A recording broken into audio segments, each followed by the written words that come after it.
All right. Hello, everyone.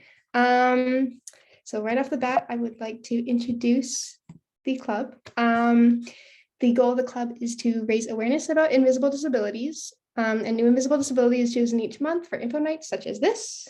And this was the last one of the year. And today's is on multiple sclerosis. It is MS education is super important, especially in this country, because we actually have some of the highest rates in the world. Multiple sclerosis is an autoimmune disease in which the central nervous system are attacked by the immune system. MS damages nerve fibers on the brain and spinal cord, which is incredibly painful and debilitating.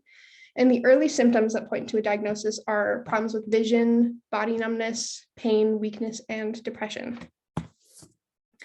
In the common comorbidities, now there are some common comorbidities with MS. They are common coexisting conditions. For MS, this includes mood disorders such as depression and anxiety, and hypertension, hypercholesterolemia, and chronic lung disease. Now there are 4 stages. The first stage can exist without it actually being MS. So the first stage is called clinically isolated syndrome. The first stage does not necessarily mean you have MS, as it can exist as an isolated event. However, once it hits 2 separate occasions, then it is usually diagnosed as MS. The second stage involves recurring episodes of remission following flare-ups. For some, around a decade post-diagnosis, secondary progressive MS begins. Just the third stage there. Episodes of relapse as well as remission occur in this stage. However, the symptoms never really fully go away. And then in the 4th stage, the symptoms never go away. It only occurs in about 15% of patients with MS, and there is no remission in this stage. Some of the most popular medications include the above, and they will all work to reduce relapses and are far more effective throughout the earlier stages. And anti-inflammatories have also been noted to be beneficial for patients with MS. The cause of MS is not actually known, and there is no cure. It has been noted that there is a suspected connection between stress, but because of the lack of knowledge, there is no known way to prevent MS.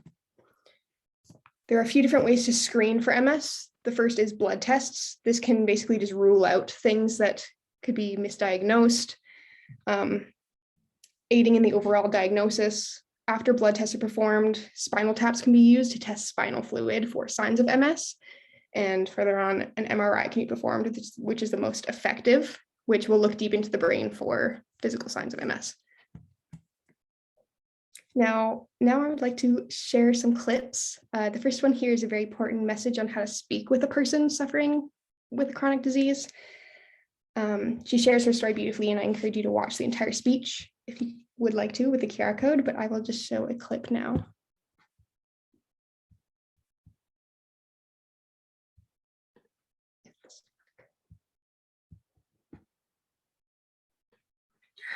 When you're first diagnosed with a disease like MS, people don't always know what to say. They want to empathize and they mean well, but they can't always find the right words, probably because a lot of them think, well, she's going to end up in a wheelchair or something much worse. So they default to a subject they're comfortable with, themselves, by sharing their own story or experience with the disease. In the past 12 months, I have been told more times than I can count about how somebody's friend or relative died a horrible death from MS. Or this was a good one. I was told, I wouldn't make any long-term plans if I was you. I never thought about my mortality until I was reminded of it by people that I know. So how do you not say the wrong thing? My advice is to ask a question. Try, tell me about your MS. And then be a supportive listener and let the person do the talking. And if you choose to share a story, always make it a success story. Because trust me, thanks to Dr. Google, we all find the awful stories out on our own. Here's a success story. Due to treatment breakthroughs, improved healthcare, and lifestyle changes, aside from cases of severe MS, which are rare, the average lifespan for somebody living with disease is only 7 years less than the general population. So I am totally making long-term plans. All right, and then I have another video to share. Let's see here. This one is by Gabby Mamone. She shares her story about kindness. And if you're going to take anything away from this whole thing, it would definitely be this video here.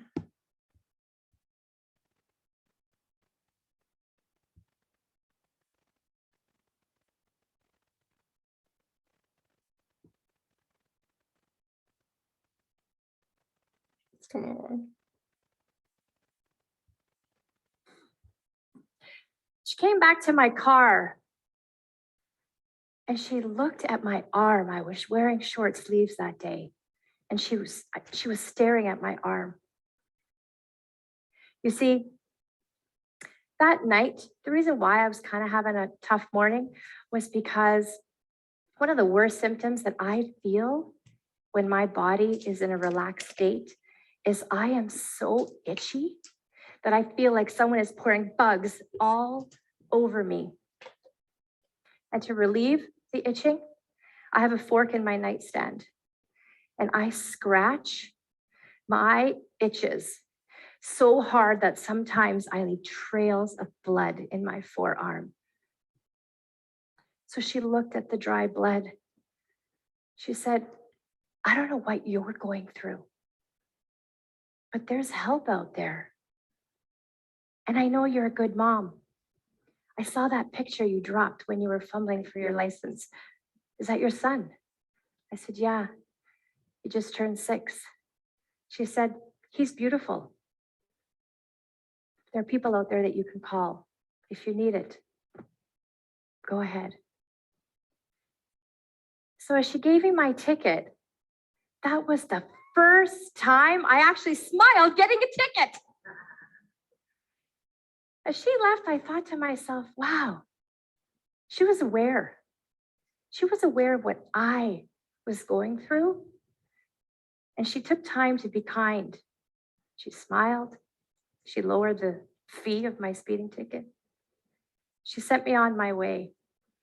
And as I was almost at my office, I was at a red light. And I looked to my right, and there was a senior old lady there, crying hysterically. She was wiping the tears from beneath her glasses. I felt compelled to help her. I was aware that she needed help. So at that point in the video, she goes on to share how she stops and helps the old lady and continues the act of kindness. And I think that's the greatest takeaway from all of this, is that you never really understand what's going on, especially with people with invisible disabilities. And so there's the QR code for that as well.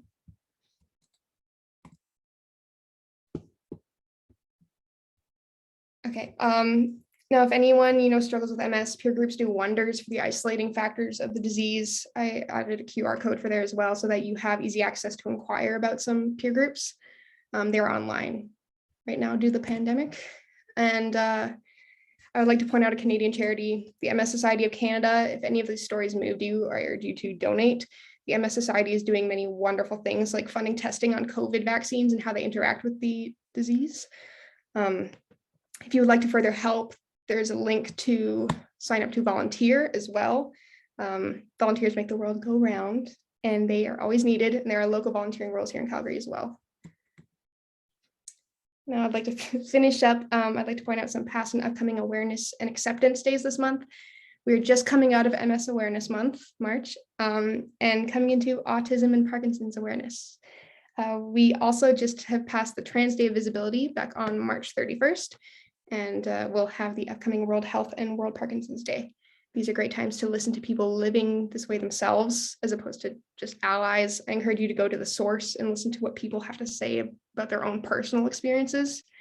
And that will be all. Thank you for everything. I hope that everyone will walk away from this having opened their hearts.